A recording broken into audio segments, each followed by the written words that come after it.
making that play. He's going to make that play. Just like everybody else, he's going to chase that consistency level and just being that guy that just always makes that play, because the guy that always makes that play is that guy. I'm a believer that this team's going to win the national championships. The rivalries, it's up there on top of the list, man. And if we allow them to devalue it, we lose a lot of what makes college football special. Don't let them do it. Don't let them devalue what it means to you. And welcome into Juck on Bucks. Appreciate you so much for joining me from Juckeye Studios Southeast. I apologize for the wonky schedule this week, as things have been a bit, hit or miss with my schedule, but not going to stop us from shooting our show, because we've got things to talk about, including some interesting press conferences, a surprise visitor, a couple of offers that have gone out, and now, right before I sat down here to start shooting, a surprise commitment, as Tyler Bowen has done it again. Tyler Bowen, the Buckeyes' new offensive line coach, has landed the commitment of Sam Greer. And Sam Greer is a total unit, 6'7.5", 285 pounds, out of Akron, Hoban, up here in my neck of the woods. Well, I'm not up here, but in my neck of the woods. The dude is just a tank, but not only is he just a massive man, he's nimble. He's a basketball player, and he's excellent out there. If you watch him play basketball before, he's just so nimble for a guy that size. It's pretty incredible to watch. And that's kind of what you want for an offensive tackle.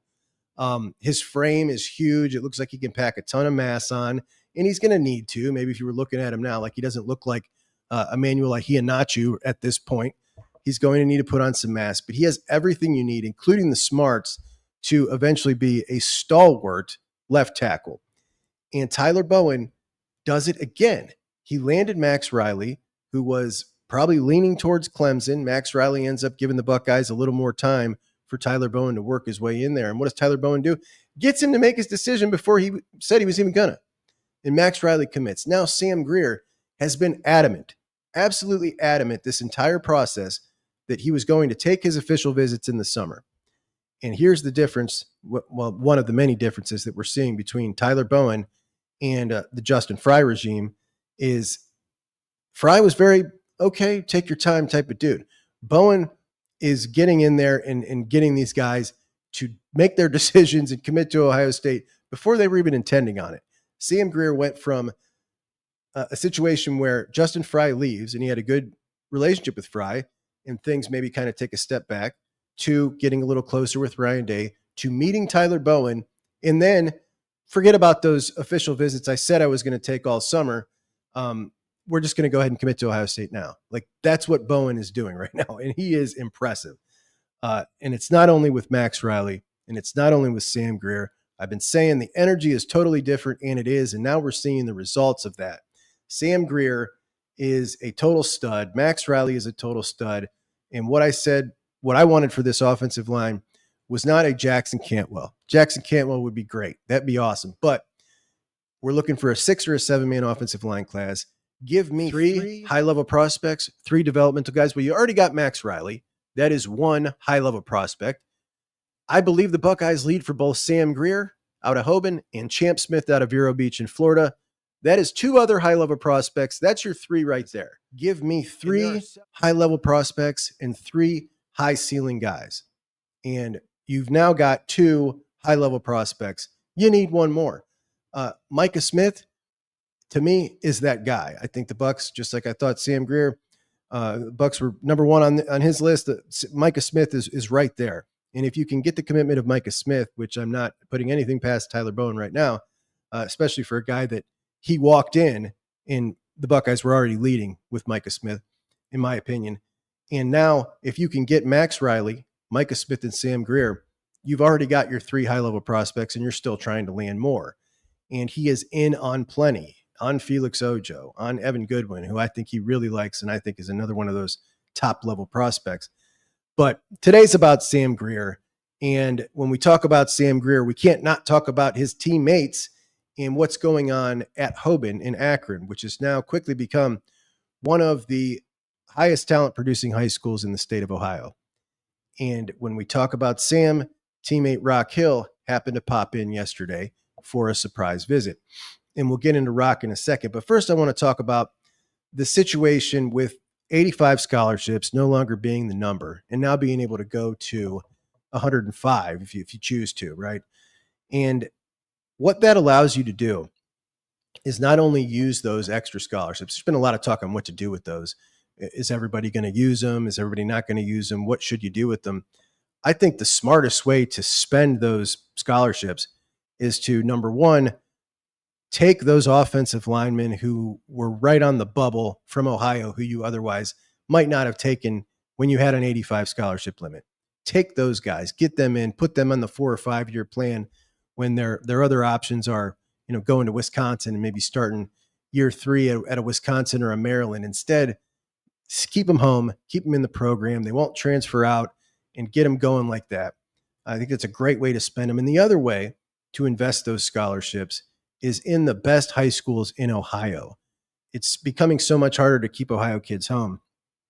I can tell you, when Rock Hill came in yesterday, what made a huge difference for him in my opinion, and not really my opinion, straight up what his dad has told me, like the number one thing for Rock is that family atmosphere. And what made a big difference yesterday was going in and seeing Eli Lee, his teammate last year, out there practicing this year. Last year, they're on the field at Hoban together. This year, there's Eli practicing with the Buckeyes.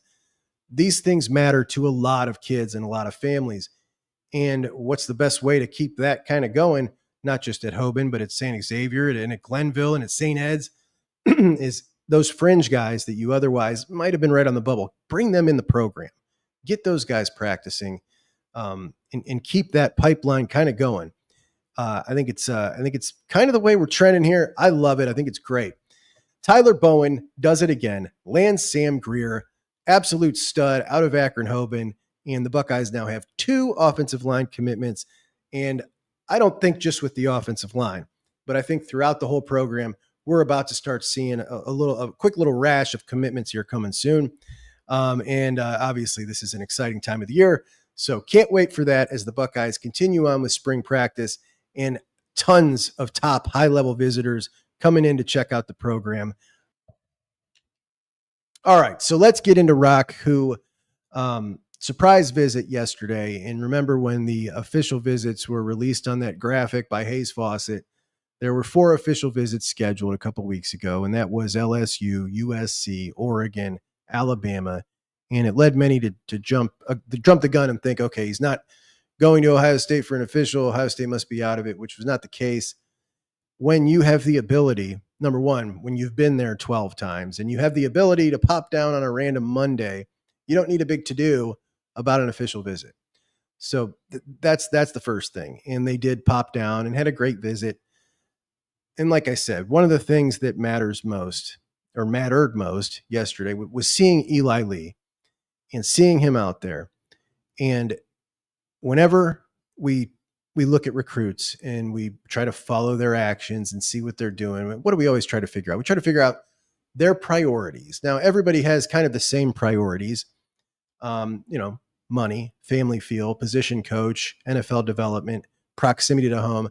These are all the same priorities for everybody, but what order are they in for that particular recruit?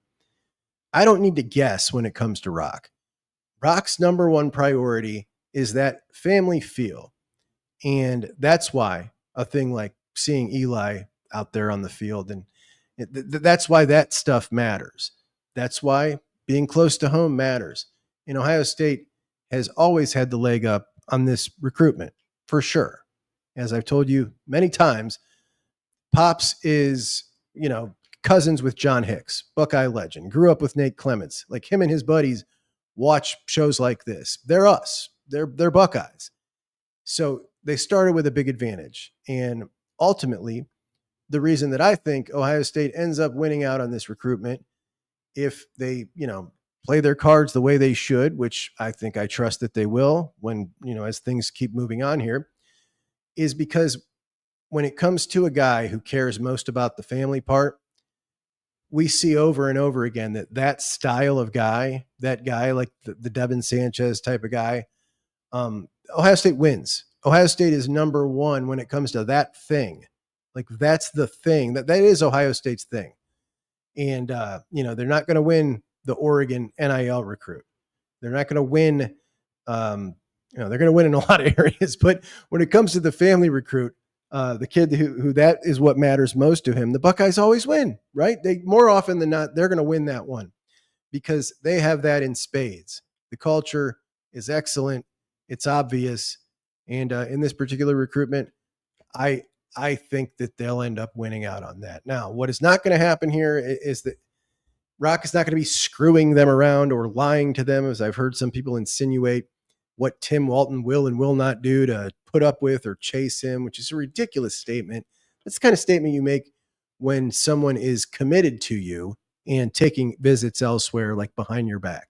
Not someone who's, not committed to anybody taking official visits. So, I really, the way this has turned here has been just really odd. And I think a lot of people are putting that animosity that people had against Trey McNutt because Trey openly embraced kind of being the heel and kind of putting some of that towards Rock, which is just, we're not anywhere near what that's totally different scenario, different kid.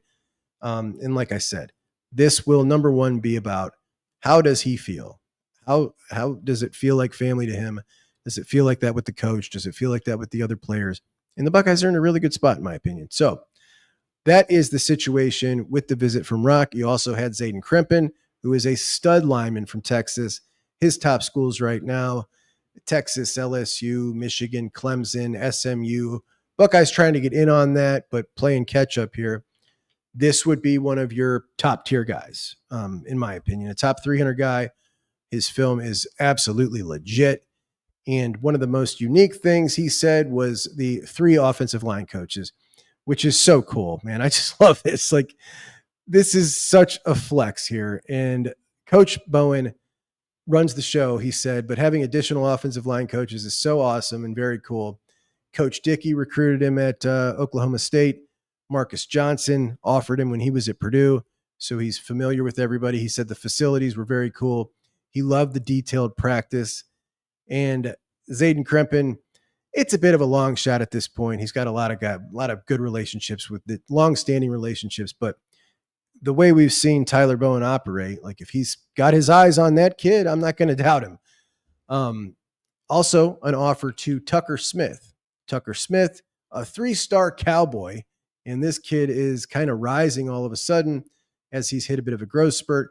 His film shows a dude with, number one, loves football, really, really fast feet for 6'5", 280. I think there is a lot of ceiling here with a kid like this. And when we talk about 3 high ceiling prospects, this would be in that second category, but I think he's got a really high ceiling.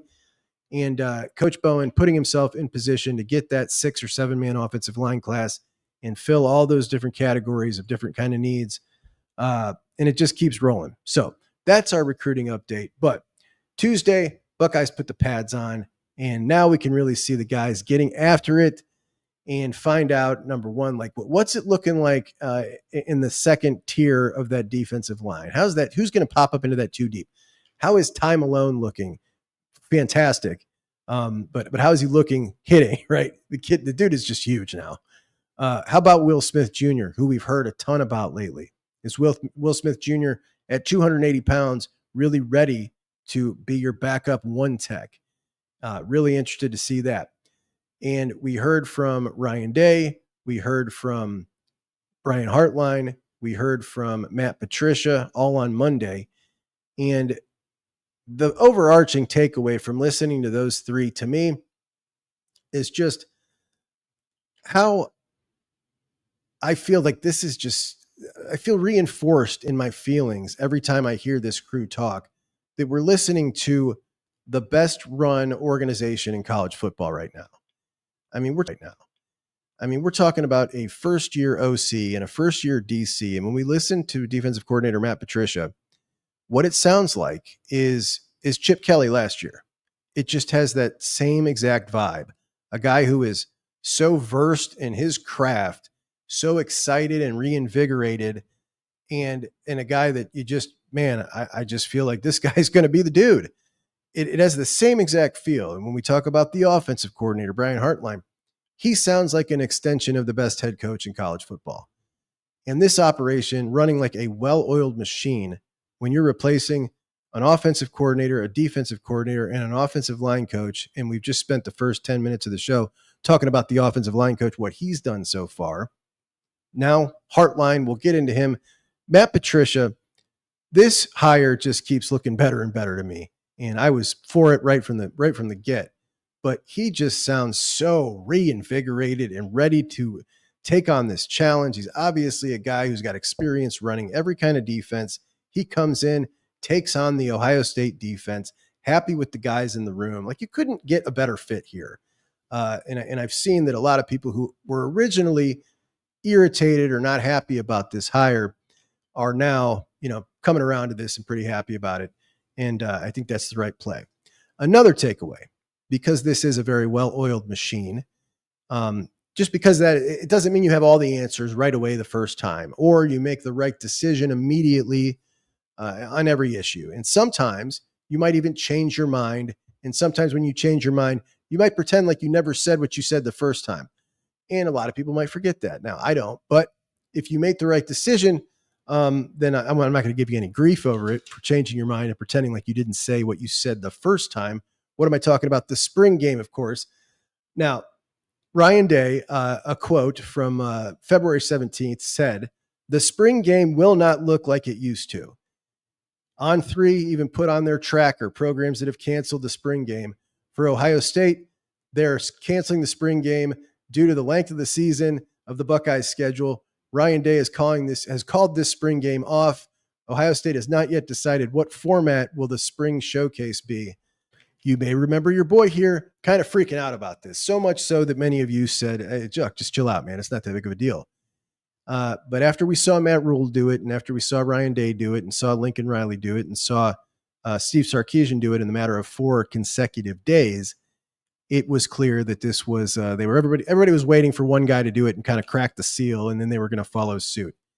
And it made me so irritated because I'm just so sick of fans who are responsible for these huge TV contracts, all the gear, all the tickets, all the money, and literally have paid the payroll of these places for the last 4 years, getting trampled on and losing tradition after tradition after tradition.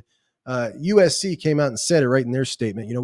This is beneficial for the fans. We never got anything out of this anyway. I'm talking about the spring game. So they just come out and say it like this. Yeah, this was for you. Screw you. And we did have some contrarians come out. Dan Lanning in particular said this is the best thing for competition. We're going to do this as long as I'm here. Jed Fish at Washington, same deal. Absolutely, we're going to play the spring game. Dabo pointed out that stopping people from tampering the spring, cutting out the spring game is not going to stop people from tampering, which that's not an issue at all. Number one, everybody knows who's on your roster. Number two, if you really are that worried about it, you can have it after April 25th when the portal's closed. Like I solved that for Matt Rule the very day that he came out and said that. But Ryan Day has clearly had a change of heart. Here's what Ryan Day has to say now about the spring game a month later. Yeah, I think it's good for everyone to know. Like, my plan is to have a spring game. I just think we need to save a little bit of wiggle room in case we take injuries. That's it. So we want to do this. We want to play a spring game. Now, there may be some guys that are held from the spring game, but not many. We feel like, again, we're 159 days away from playing Texas, and that day will matter to a lot of young players. So we need to get out there and compete. The format of it and how it works will probably be similar to what we've done in the past. So it'll be a great opportunity for fans and folks to see our guys and get out there and play. That part of it, to me, it is what it is. But we need to go do it. It's important that we start the season fast. And I think that first step is playing in the spring game. If we're down some linemen or down some bodies and we have to adjust, we'll figure that out from there. But, we're, I guess, just 3 weeks out here. And so we plan on playing in that spring game on April 12th. So looking to get a great crowd. And I know we got some great things playing that day. Now, the way he says that almost sounds as if he never had the opposite position a month ago. He sounds pretty adamant about having a spring game, like he really has wanted to all along. And until you can prove to me that he didn't change his mind from listening to Juck on Bucks, I'm digging my heels in and saying that's what happened here. Is it that far of a stretch? I mean, Keenan Bailey's a Juckeye now. We know that. Maybe Coach Day is too. But he has changed his mind, and we will be having a spring game, which I'm ecstatic about. I will be at. I hope to meet some of you guys. I'll tell you where I'm going to be. And what I would like to do is shoot a couple quick interviews from the game and do like kind of a recap video of that spring game. Going to be a lot of fun. But yeah, all their excuses were nonsense. Everybody does scrimmages throughout spring. Ohio State does 3 of them anyway. And they do one mock game at the Horseshoe, which is like, you're there with nobody there. Let's do one with people there and let all the fans have a great time, especially the fans who can't afford to go to a game but love the Buckeyes just as much as the rest of everybody. And also a great time to bring kids who otherwise, they might want to leave at halftime. No big deal at the spring game. So Day was also asked about the visit to the White House, which he said he was excited about, made sure to say that the Eagles are also going to the White House. And say that it was a tradition. He remembers as a kid watching championship teams go to the White House. And it's just funny because it was like, you could feel in his answer, like, dude, I'm not getting into this politics. Yes, we're going to the White House. Here's why. Let's get on to the next question. Because so many people, when it's a White House trip, we've seen this for years, like whoever's in the White House, the people on the opposing side want to make it a deal about these teams going to the White House, or why aren't you boycotting it? He doesn't want to deal with any of that. That was pretty clear. Last week, I talked about Austin Sierreveld and the reaction from the team when Austin Sierreveld was announced as one of the 3 Iron Buckeyes on the team. We've started watching him now, starting at left tackle here at the beginning of spring after last year having a pretty good year at guard. And as he enters year 3, I think he's become a real leader. Ryan Day was asked about him. Can he be a starter? And Day said, I hope so. This is when we see a lot of the times someone comes in with a different demeanor, even though the season basically just ended, a different demeanor. And in year 3, this is when we see it a lot from guys. And I think we are seeing that with Austin Sierreveld, which is really exciting to me, because when we look at this offensive line, we look at Luke Montgomery, Austin Sierreveld, Carson Hinsman. I think all these guys have really good leadership qualities. And you've got your 3 freshmen this year, but remember next year, we're talking about a 6 freshman class. Going to be really important to establish what that new culture is under Tyler Bowen in that offensive line room, and to bring in this many freshmen next year. You're talking 9 new guys just from recruiting. Then you got your 2 transfer guys. That's 11, and however many you might bring in next year. So in excess of 10 new guys coming from outside the program, inside, and a new offensive line coach developing his own culture in that room. Going to be really important to have strong leadership, which I think we can see that we now have in that offensive line room. But Ryan Day said, in addition to talking about Austin Sierreveld, that the combination of Marcus Johnson, Charlie Dickey, and Tyler Bowen, that 3-pack of coaches, all excellent offensive line coaches in their own right, working together, is looking really good. They're working really well together. Other players that Ryan Day hit on, he talked about transfer Logan George, who is an FCS transfer, said he's a very serious guy, which is just one more way I think we can compare him to Caden Curry. These guys are so similar. Curry, a very serious guy as well. And then Tuesday, heard from that defensive line unit, which we'll get into, probably not on this show. Day talked about the best player in college football, Jeremiah Smith, and about his leadership. Obviously, JJ wins the Iron Buckeye, one of just 3, him, Sonny Styles, and Austin Sierreveld. Day reminds us that he was the first freshman to do that, and talked about him showing discipline and setting an example for other guys. And he's honestly been talking about that when it comes to Jeremiah since he first walked in. It was always about, yeah, he's got that skill, but wait till you see the way he works. And he told a story about Jeremiah in a drill, like a defensive special teams drill. And Jeremiah was out there doing something he would never have to do in a game, but doing it top notch, full effort, and how that's setting an example for guys like Quincy Porter and Des Jones, that if JJ's out there doing that, well, I darn sure better well be as well. And when we talk about Jeremiah Smith, man, the guy's just about the perfect football player, the perfect teammate. And the crazy thing is, so is Caleb Downs. 2 of the, arguably the 2 best players in the country. Some people might say 2 of the top 3 players in the country. And they both do everything right. Like, I don't know what the odds of that are, but they're really, really, really long odds. JJ could improve from a leadership perspective if he was a little more talkative. And you could imagine those conversations. Hartline mentioned that they're trying to get him to come out of his comfort zone. Like, there is no starting quarterback returning, which kind of means this is JJ's offense. He's proven himself. He is obviously on the biggest stage. He's proven himself in the locker room, in the weight room. And his next step in personal development as a teammate would be to get out of his comfort zone and lead the team, which everybody's going to listen. And I think that, they're onto it. Hartline said that he is talking more, which I'm going to play that clip. It's really funny. I would say just even the conversations that we have definitely just feel, more and more intellect and football IQ and all that's just growing. He's just another year older, another year of improvement. So he's growing that way, but I would say probably a little more outspoken than he was when he first walked in, since when he walked in it was 0. So it's definitely a little more than that. He's doing a good job of always leading by example, but we're all trying to just get him out of his comfort zone and see if he can make an impact on some of his peers from a communication standpoint. So that's a really good clip. And Ohio State continues to be so good at molding these young guys, and it makes me appreciate it so much more. The Ohio State locker room, the culture, the good people around this program, when we see stories like we see at Georgia every other month.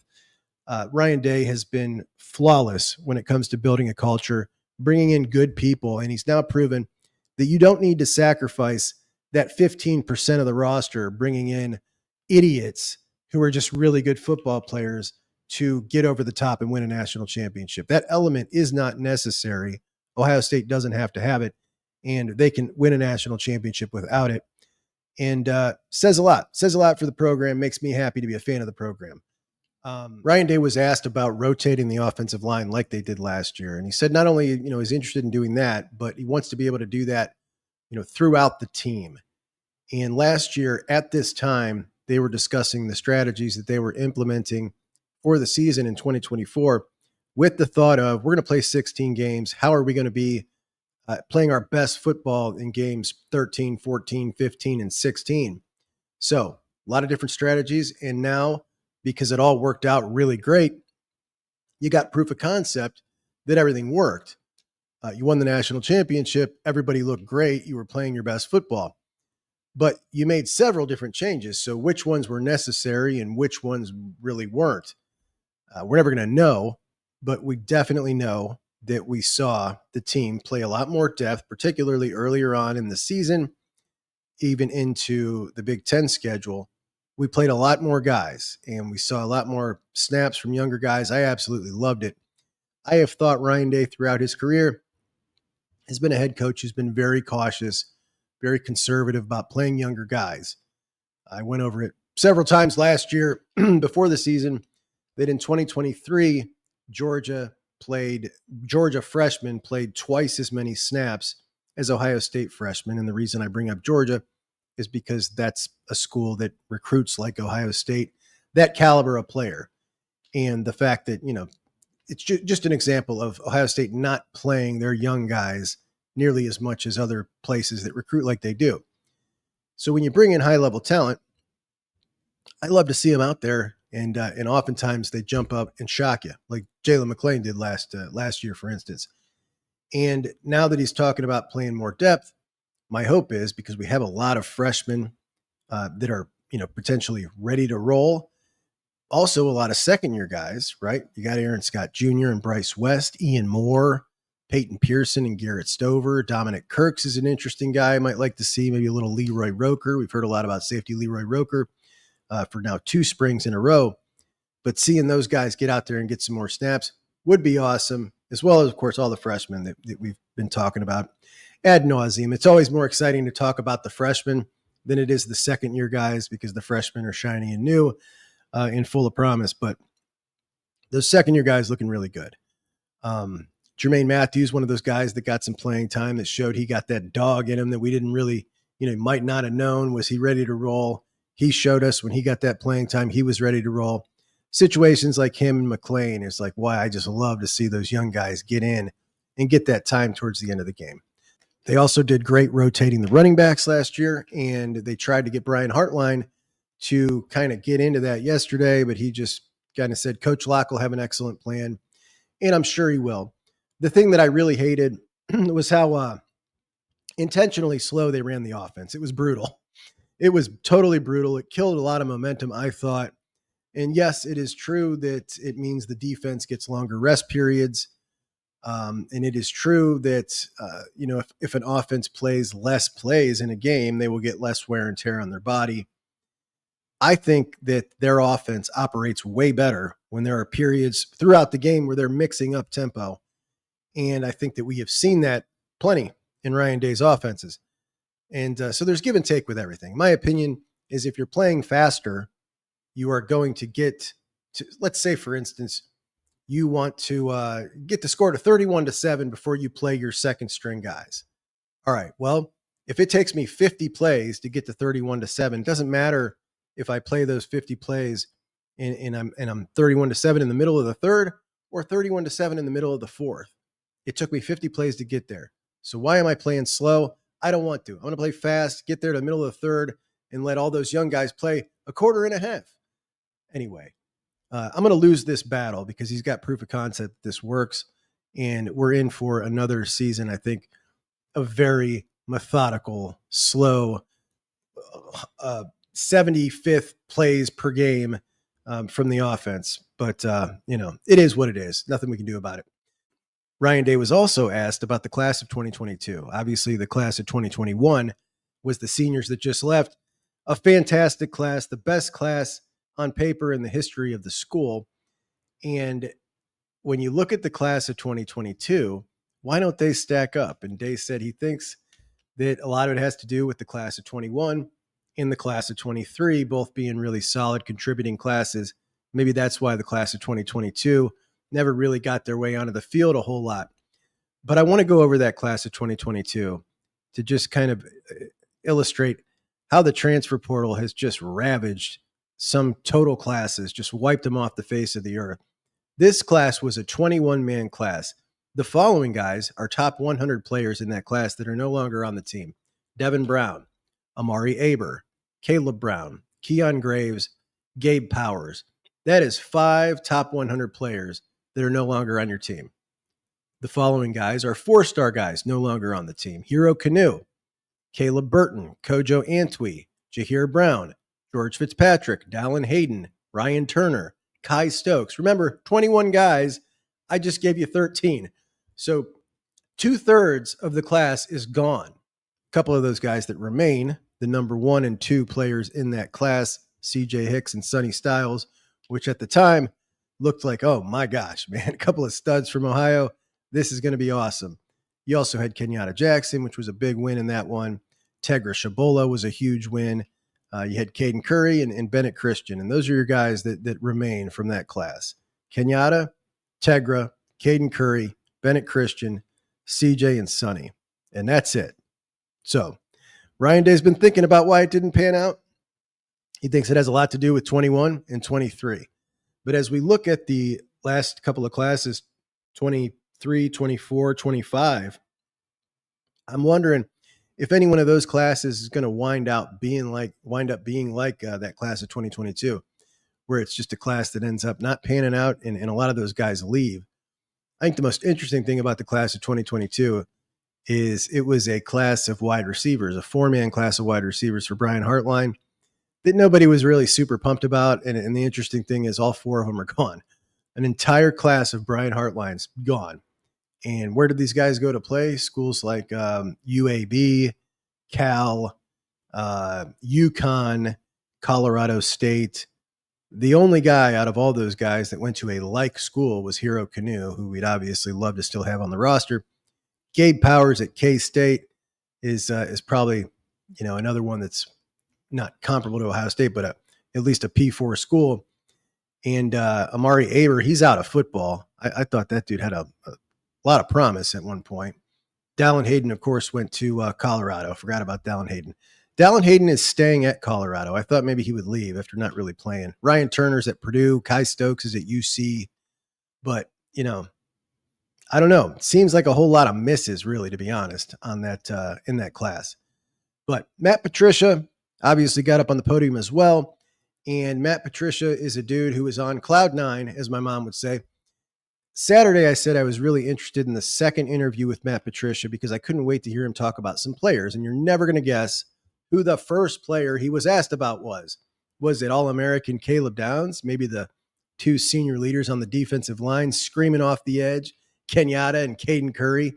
Butkus finalist Sonny Styles, his running mate, Arvell Reese, who might just be an all Big Ten player this year. Maybe Edric Houston, right? Was it Edric Houston? Caden McDonald, the guy who single-handedly had a goal line stand against Penn State. How about the biggest mouth on the team, Jermaine Matthews? No, it wasn't any one of those. It wasn't any one of those starters.